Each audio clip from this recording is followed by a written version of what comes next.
Good evening, and thank you all for coming today. As the Chief Medical Officer of Health, we're called you together today because we want to be open and transparent and keep the public of Ontario informed. And to announce today that, well, I had a press conference yesterday and with Dr. DeVille, and I said I would probably be announcing a case fairly soon. I didn't know it was to be today. So we're here to announce our first presumptive positive case of novel coronavirus that we were just made aware of earlier today. And I'd like to say that in this process, you're going to hear from various representatives at the table here, including from the minister. And as I said yesterday, the system we would hope would work as it is, and it did. Right through the whole process, you're going to hear evidence that people did what they're supposed to do. They're carrying out what they are doing, and they're going to follow up on that. As a result, the risk to Ontarians is still low, and things are managed and well controlled. And as I hoped, the system is operating as it should. So with that, we have a test that was from our lab that was confirmed presumptive positive, just in the name of the terminology, while we can do the lab test. And we have people here from, they'll introduce themselves in a moment as we go through the table. And you'll hear from different the laboratory in that, of how we've undertaken this. And we're working this in conjunction with our partners at Public Health Agency of Canada to keep them notified and aware of what we're doing and to coordinate according to our standards and protocols throughout the country. And of course with our partners in the international field as well. So with that, I'm going to ask Dr. Barbara Yaffe to give some, she's an Associate Chief Medical Officer of Health to my left, and she will give us some more details on the actual case that we're speaking of. And so I'm going to hand the microphone over to her, over to Dr. Yaffe. Thanks very much, Dr. Williams. So the case is in a male who's in his 50s. He had traveled to Wuhan, China, and come back, and within a day became quite ill. And the emergency service was aware of his travel history, used full precautions, was taken to Sunnybrook Hospital, and is now in a negative pressure room. All the staff are taking appropriate precautions, and the condition is stable. I'm sure you'll hear more about that if you wish from Sunnybrook physicians who are here. So we were notified of the lab result today, in the middle of the day, and we have notified Dr. Teresa Tam, the Chief Public Health Official of at Public Health Agency of Canada. We have had conversations with Toronto Public Health, Public Health Ontario, the hospital, and with Public Health Agency of Canada, and we're working in very good collaboration and cooperation to ensure that everything is done to not only manage the case but prevent any spread. And you'll be hearing more about that from my colleague on my right, Dr. Eileen Davila, who will tell you about Toronto Public Health's role. Dr. Davila. So thank you very much. Thank you, Dr. Williams and Dr. Yaffe, for that introduction. And by way of introduction for myself, I'm Dr. Eileen Davila, Medical Officer of Health for the City of Toronto. So as you've just heard from my colleagues, we have the first presumptive case confirmed of this novel coronavirus here in our city. We at Toronto Public Health, as you just heard, learned about this case earlier this afternoon. And as I've indicated in the past, there is a public health system. Following up on cases of infectious disease is exactly what we do in public health each and every day. So in this particular case, once we were notified of the presumptive confirmed case of coronavirus, we started our actions in terms of public health. And as I've mentioned before to members of the press and through public communications, what this looks like is understanding where the case was, what the circumstances were under which the person became ill. And our focus then also is on making sure that we understand who might have been exposed to this individual and in what sorts of settings the individual has been, so that we can determine who else might have been exposed and who might be at risk for further illness. But again, this is something that we do on a regular basis in public health, and this is in fact what my staff are actively doing now having heard of this particular situation earlier this afternoon. As I've promised to the public, as more details emerge and as we have more information to provide, we will continue to keep you informed on what the situation is and continue to provide you with advice on what the situation is here in our city. I would like to say that I do appreciate very much the collaboration from our partners. We did hear from them very quickly, and that allowed us, as the local public health department, to get on the case and to start our work as early as possible. With that, I'm going to hand the microphone over to Minister Elliott. Thank you very much, and good evening, everyone. I'd really like to thank Drs. Williams, Yaffe, and Davila for your thorough and comprehensive review of the steps that Ontario and Toronto are taking together to contain this case of the Wuhan novel coronavirus and protect the health of the public. Working directly alongside our partners at the Public Health Agency of Canada and local public health units across the province, we have been actively monitoring to quickly detect and contain any cases of the Wuhan novel coronavirus. I want to assure all Ontarians that this is exactly what transpired. The system is working. These protocols and procedures have been in place for some time. The patient was detected and immediately put in isolation. Lab tests were conducted, and at the earliest signs of a presumptive positive case, Toronto Public Health launched extensive case and contact management to prevent and control further spread of the infection. To be clear, health officials are actively working to ensure that we identify everyone this person was in contact with in order to contain this virus. Ontarians can rest assured that the province's integrated healthcare system today is far more prepared to respond to any potential health risks than in the past. All Ontarians should take comfort in knowing that our public health officials and skilled healthcare providers are bringing their considerable knowledge, skills, and experience to respond to this emerging situation. To help educate Ontarians about the Wuhan novel coronavirus, how they can protect themselves, and what they can do if they suspect they may be at risk, the province has launched a new dedicated website, ontario.ca/coronavirus. Each weekday, this webpage will be updated with the most up-to-date information on the number of cases under investigation and those that have been confirmed. I have no doubt that increased information will help Ontarians protect themselves as this issue emerges. As it does, we will continue to diligently monitor this issue to ensure that Ontario remains prepared to identify, contain, and treat any additional cases of this virus. Our top priority will always remain safeguarding patients, the public, and providers. The changes announced today and the steps that are being taken today support our commitment to protecting Ontarians. So thank you very much, and we would be pleased to take any questions that you may have. How exactly does this person identify themselves in the role? I'm sorry, can you hear the rest of the Yes, please. When exactly did this person identify himself as feeling ill? When did he travel back? When was his flight? The data we have is that the individual flew out of a location. There's no direct flights from Wuhan. There was another flight into Toronto on the 21st of January and arrived in Toronto on the 22nd and then felt ill and had asked a family member to contact 911, and they told them totally about the situation.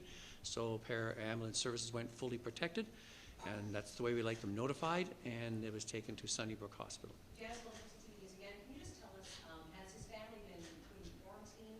What kind of measures are you taking with those who've been in direct contact? You want to say that, Brennan? Yep.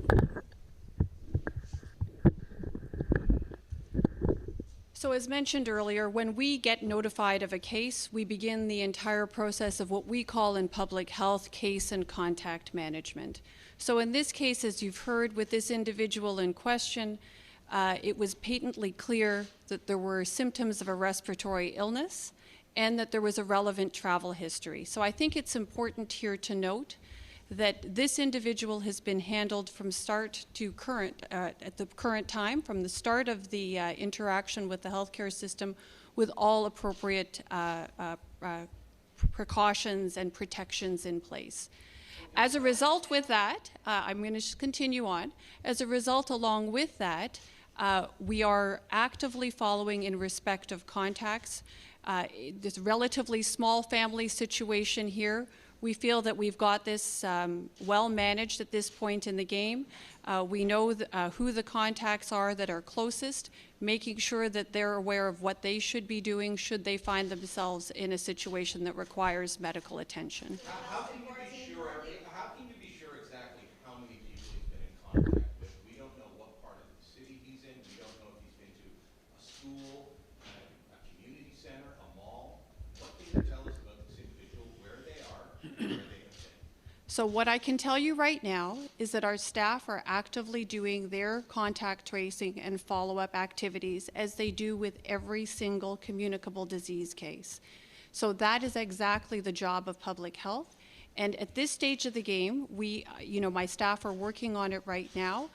Contact has been, the last word I heard was that there was very little by way of contact, but we are absolutely making sure that we get the history of all the places the individual has been. That's part of regular public health practice, in order that we can then determine who needs to be informed and what sorts of measures they need to take. Today is the 25th, though, and he arrived on the 22nd. That is a widespread range of time, and a lot of people could be in contact. Okay. How do you contact everyone who's been through Pearson Airport at Okay. that time? What part of the city are we talking about? Where was this person? Okay, just to add to what Dr. Davila said, first, I think we have to keep the context here that the evidence to date is that this is not easily transmitted between people. It's generally people who traveled, they acquired it in Wuhan, or other people who had been in Wuhan, but in terms of transmission, it's mostly to very close household contacts. And I can assure you that any close household contacts have already been put into self-isolation and are being monitored. And it's a very small number of people. This individual came to Toronto on the 22nd and was in hospital on the 23rd. So, I mean, Toronto Public Health is again re-interviewing the individual, but our knowledge is that he really wasn't in Toronto very long. He wasn't feeling well. I think he was at home, and the people who live with him are in self-isolation. Dr. Williams, can you confirm this is the first case? Is this the first confirmed case in Canada, and how significant is that? We had discussion with the Public Health Agency of Canada, and this is the first presumptive confirmed case. As I said before, their protocol is that our tests, and we have Dr. Donnelly here from the agency as well, that our tests, while we're convinced they do demonstrate positivity, there's confirmation of the National Medical Laboratory in Winnipeg, and once that's done, then it is a fully confirmed case. We're pretty well 95% sure it is, and there's no other cases yet, so this would be, as far as Dr. Theresa Tam is concerned, the first case reported in Canada, presumed positive. And how significant is that? Are we expected to Can you tell us what just like he was on? How significant is that? Are we expected to see more? I would not be surprised. As I said at the press conference yesterday, we've been waiting for our first case, and I would think with the amount of flow and traffic and stuff, we may see some others. And so this doesn't mean we sit back. We get more vigilant in our approach and monitoring with our full system. So I would be very surprised if this is our last case, but we have to wait to see. What flight was he on the 22nd? Can you tell us that? Was it from Hong Kong? Was it from Beijing? Where was it? I think we have to wait until we get confirmation through Toronto Public Health with all the details, respecting some of the investigation at this time. And we are discussing things with authorities just to make sure we're fully up to speed on all those details. Because the transmission period, obviously, they said it can take up to 2 weeks, 2 days to 2 weeks for someone to get sick. So obviously, he would have been contagious while he was on the plane. So don't we think the people who were on the plane with let me correct that. The information we received that people, if they're asymptomatic, are deemed not to be. Once you develop symptoms, you can be contagious, they believe, to up to a 2-week period. So can you, just to clarify then, do we know whether the individual had symptoms on the plane, and therefore what's the degree of risk to people who were on the plane with him? We're reassessing that situation. Our original understanding is that originally what we heard, and there's a language issue, is that not fully symptomatic, but we have to get some clarification to see, is there any further things we have to do? So we want to make sure we're comprehensive and precautionary on our approach to the matter. So that's still being undertaken with Toronto Public Health. On the timeline, could you clarify when he was last in Wuhan? We don't know that per se. It would have been in the 14-day period that we have for our travel advisory in there. That he, of course, there was no direct flight from Wuhan into Toronto. So transit time, that we're going to get those details as they become clear time. But we're convinced it's within the quarantine or the period of concern of having got it from someone else perhaps, and so therefore he would fit the travel definition of a case. So, but we're talking about someone who was left China on the 21st, arrived in Canada on the 22nd, was in hospital on the 23rd, and was on a plane with hundreds of people that also arrived in Toronto on that day. What else can you tell us about his travels, ones inside Canada or the people that were on that plane? Have you been able to contact them in this time, or are you just starting that process now? Well, I'll have Dr. DeVille add some more details, but the process is one that's has undertaken. It's ongoing, and it does take time to be thorough because you want to make sure you have all the details correct. But I'll let Dr. DeVille add a few more comments. Absolutely. So I appreciate your question. As you've just heard, though, we got lab confirmation or presumptive laboratory confirmation earlier this afternoon. We are now in the process, as the local public health unit, of undertaking the investigations, understanding the history of the ill individual, and all the activities that that individual has undertaken since becoming ill. At this stage of the game, I have very early information. My staff have been working on it this afternoon, and I anticipate that as I have an opportunity to go back and speak with them, we'll have further details. But we wanted to make sure that you had information at this point. What my understanding is at this point, though, is that we have somebody who's had very little external contact, not much by way of activity, and we're going to continue our investigation at this stage. But I certainly appreciate where you're coming from. This is exactly the reason why we continue to do these. This is exactly the reason why we do this investigation. We do need to assess the flight and assess what the entire history of the patient is so that we can make appropriate measures. Health Organization says that there's new evidence one can catch the coronavirus from someone who just sneezes near you. At first you thought it was only transmitted through close contact, like hugging, kissing, or sharing utensils. As you said, people who were in close proximity. But if someone's sneezing on a plane and it's recirculated air, what danger are the people who were on that plane facing? And we'd also like to know what plane this was. From a large number of media that were questioning people coming off flights in China and Hong Kong on Wednesdays, we'd like to know what flight this was. I think that's a fair question to ask. What flight was this? So if I could just add, I think those are all very good questions, and certainly people are concerned.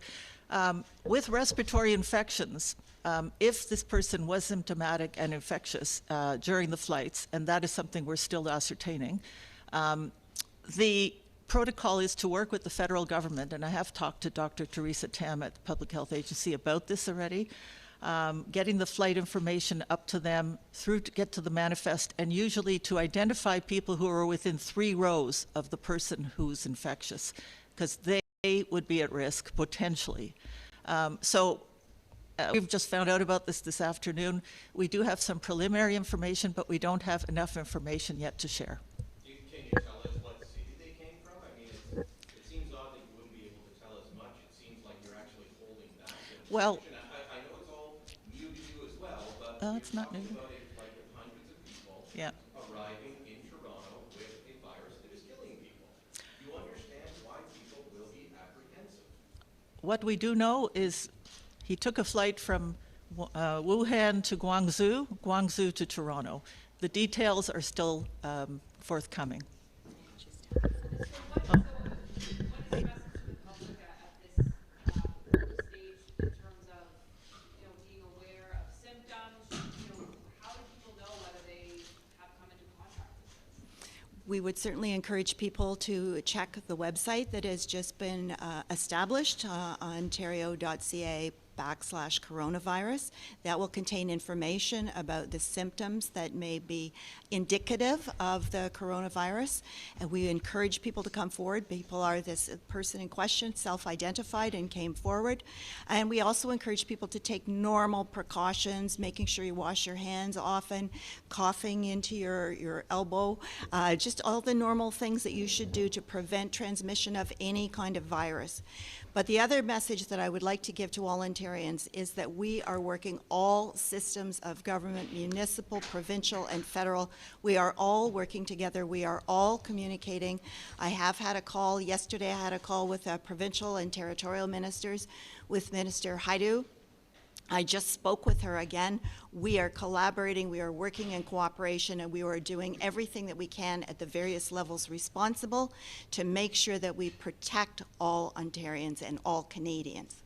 Have you had any other people self-reporting who are on that same flight, whether it be with symptoms or just, informing you that they're on the flight and they have concerns? No, we've had no reports. We are continuing to get people under investigation in that, and they're getting tested, and so far all ruled out except for this one case. And you can't, I know you said you're retracing steps, but you aren't able to say how the patient got from the airport to his home, whether it was public transit, in a personal car, in a taxi, anything like that? All to be determined and finalized. Dr. Smith, can you just expand on how Sunnybrook has handled the case, how the patient is doing, how many staff have been in touch with this patient? So I'm going to answer your question sort of in the general. I'll make a couple of points, and then I'm going to pass to my colleague, Dr. Leese, who's the expert, who's the head of our infection prevention and control department at Sunnybrook. But what I want to echo the messages that my colleagues have brought forward. But in addition to say, obviously, at the hospital level, our job is to make sure we take the best care of the patient, and we're doing that presently. It's also to make sure that we continue to be prepared to take care of the populace of the city and beyond, together with our partners. And it's been stated, but let me emphasize, the degree to which we have learned from past events such as SARS, for example, is tremendous. So the degree to which we see an increase in the sophistication with how infection prevention and control measures are taken both in the emergency department, indeed even before, for example, with our paramedic colleagues, and then into the hospital. I'm very, very pleased and proud to see how that's worked extremely smoothly, and we need to, together with our partners across the health system, who are already, as you heard the minister say, increasingly integrated and connected. We are certainly will be working together on that. And the third point I want to make before I pass to my colleague, Dr. Leese, is in all of this underscore just how important it is to take care of the patient and the populace, but also our healthcare teams. So certainly at the top of my mind is making absolutely certain that we are empowering and making sure that our healthcare teams, which are so critical to be able to not only take care of patients but be protected themselves, are done. So those are the three things that are top of mind for me, and maybe I'll pass the microphone to my colleague and he can give a little bit of sort of more general information about the care of the patient.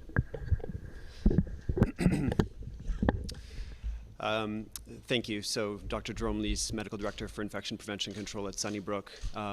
When the patient arrived to Sunnybrook, they were actually immediately identified as being a patient that should be a person under investigation for this particular virus. At Sunnybrook, just like at other hospitals across Canada, we have established infection prevention control protocols, and so it's just our usual practice to screen all patients on arrival for the presence of any respiratory symptoms or fever. And so this particular patient was immediately identified, and we had the travel history immediately as collected by the emergency services, and they were immediately placed into the appropriate precautions on arrival. What are appropriate precautions? So we've instituted the appropriate precautions for in acute care hospitals as recommended by public health as well as provincial guidance as well, which includes the use of personal protective equipment and a negative pressure room for air circulation, and that's where we've been caring for this patient since their arrival. Can you talk to us about the proportion of patients who are infected with this that die, to the best of your knowledge, and what the transmissibility of this is? So I first want to emphasize that we are still learning about this particular virus, and so some of those questions are difficult to answer at this time. I can tell you that from the literature that is rapidly coming out in terms of this virus, and we've learned an incredible amount in the past month, in the healthcare settings where healthcare workers have managed these cases, the risk of death has been in the range of around 10%. But I think we need to be careful with those numbers because in Canada, we have established protocols. Many of those cases may have been in a situation where they didn't actually know the virus. They may not have recognized the infection. In this specific instance, we identified that they might be at risk immediately and have placed them into the appropriate precautions.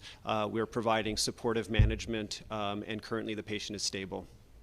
In terms of the issue of, sorry, go ahead, I lost my. What about the paramedics that treated this individual? Have they been placed in self-incubation, or is there any extra precautions that they've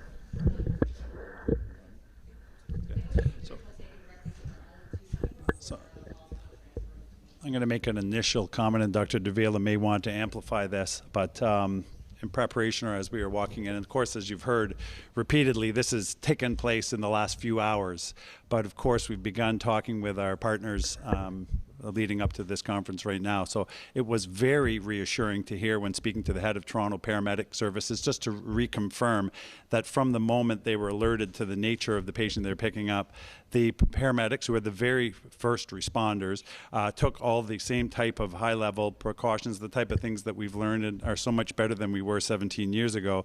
So right from that first contact with the healthcare system, which is through the paramedics, right through to the handoff, if you will, within the Sunnybrook Emergency Department, best practices have been followed, and I was pleased to be able to speak to the head of Toronto Paramedic Services before coming in to, obviously they're critical partners, and this is something we're going to check and recheck, and I know that Public Health has also spoken with them.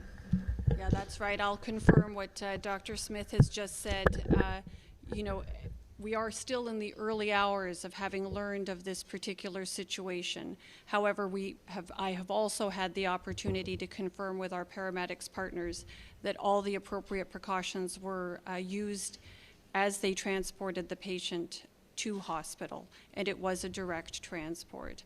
I think that is very much, again, one of the earliest stages in the investigation. That's why we're able to speak to that point.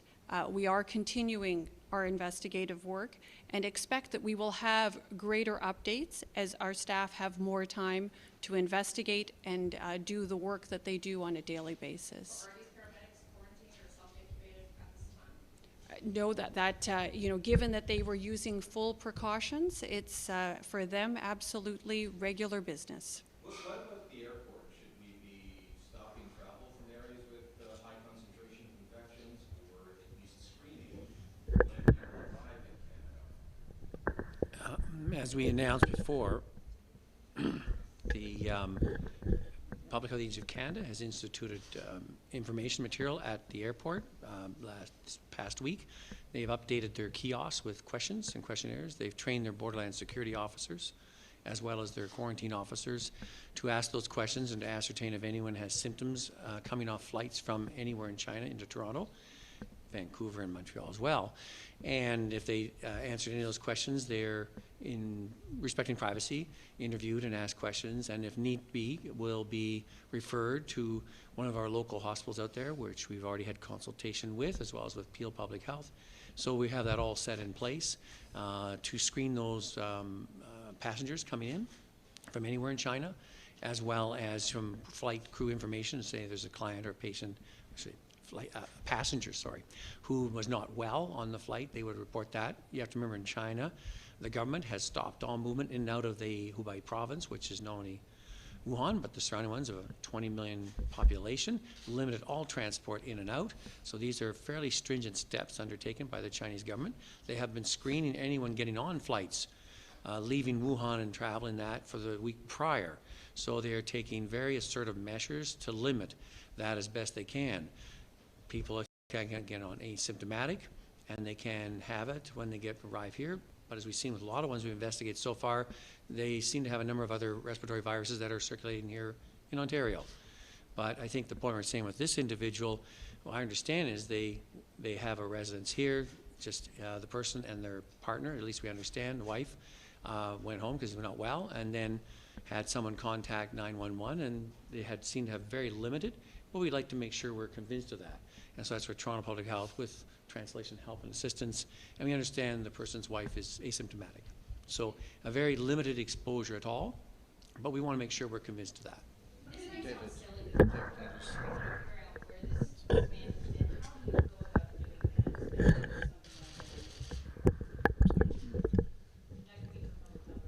Sorry, could you repeat that question?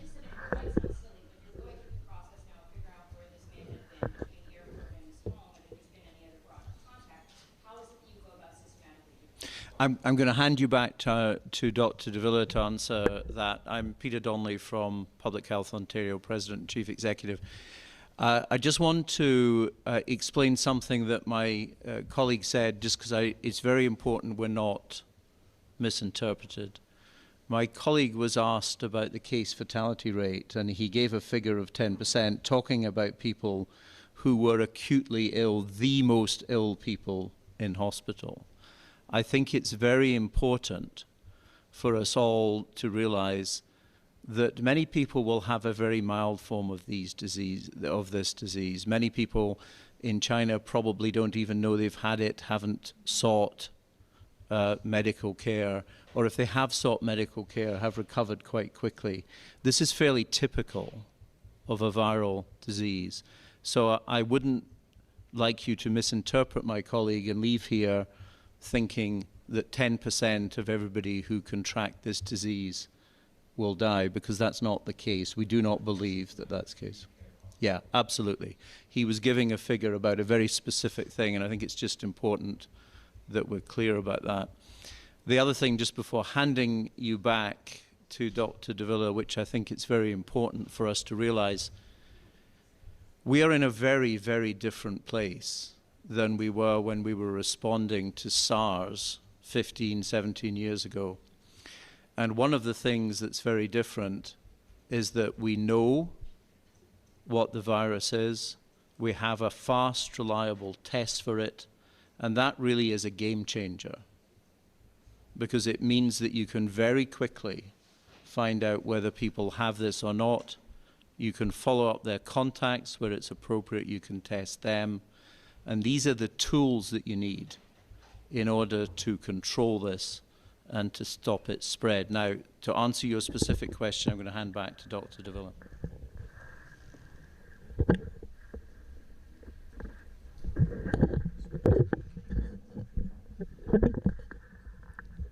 So the question was with respect to how we investigate, how we find out. And in fact, it is through talking with the ill individual and those who are in close contact with that ill individual, often family members, people who were with them, to understand what the history is. It's as simple as that. It's conversation, and it's a very thorough assessment process to understand, now that we know what the disease is, what are the relevant time features, what's the time period that we're looking at, and we go carefully over the history with the individual and those in their close immediate family to understand what they, where they've been, who they might have been with, and what different settings are, so we can then determine who next do we need to follow up with. And this is standard practice within the realm of public health. And can you not tell us which area of the city this was in, broadly speaking, and why So at this stage of the game, again, I'm not doing the direct investigation. I've learned of this myself just very recently this afternoon. I know that my staff are out there investigating this right now. They are following up so that we actually do have the information. So I'm very happy to, share information with you once I'm aware of it. But at this point, you can't say he left the hospital, the airport, and so you're investigating those 3 rows. You can't say, did he get into a cab? Did he get on the UP Express? Did he get on a bus or a subway? So my understanding at this stage of the game is that it was private transportation, so not mass transportation from the airport to home, and subsequently home to hospital through the route through paramedics, just as you've heard. But that's as far as I know. I don't have further details beyond that.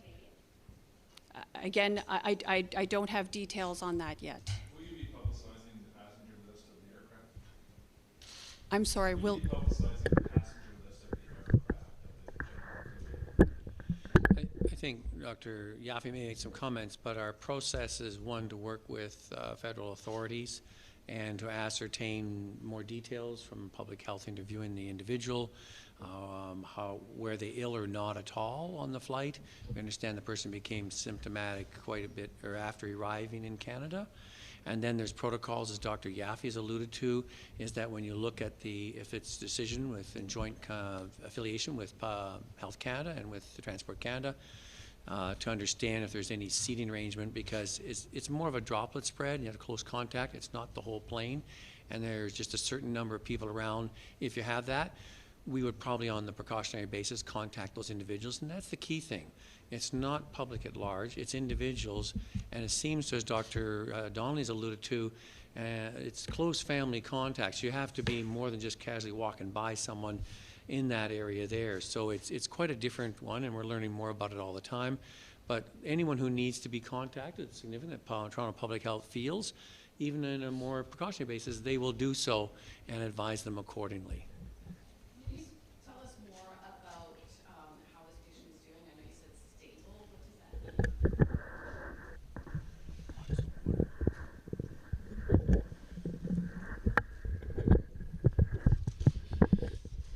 I want to just reiterate the point that Dr. Donnelly made, which is that there's probably a lot of milder forms of this particular infection than what have been reported.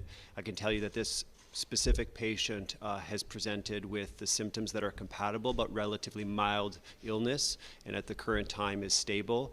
Even as of today, there may have been some early signs of improvement, but we're still monitoring very closely because we know that among the patients that do get worse, that can be after a few days. And so we're still providing active medical care, and the patient has remained in the appropriate precautions since they arrived at Sunnybrook.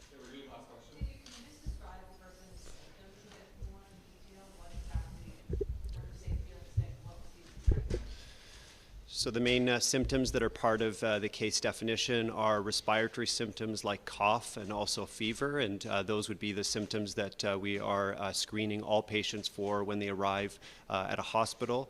And by that is our usual practice during viral respiratory season to have those patients immediately placed in the appropriate precautions. And then we also elicit the travel history on every patient on presentation throughout our organization, and that allows us to identify patients who potentially could be at risk, and they are placed under investigation in the appropriate precautions in that case, and that's what happened in this instance. So other than cough and fever, was there anything else about this patient? We know from the literature that is emerging and what we've learned about this virus over the last month that there can be some other symptoms, but those are the primary symptoms. I'm asking about this specific patient. That's what I can tell you for now, and that their symptoms are fairly mild and they're in stable condition. And a basic one, presumptive positive. What does that mean? I'll make a comment and then let you follow up on that one.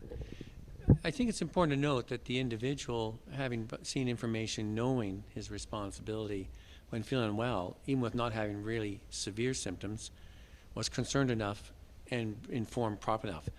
That just tells you that people have knowledge of it. They want to take the proper precautions. They want to protect they want their health, protect their family members and others. And this individual did that, and that was an excellent one. I'll ask Dr. Donnelly to comment on the presumptive.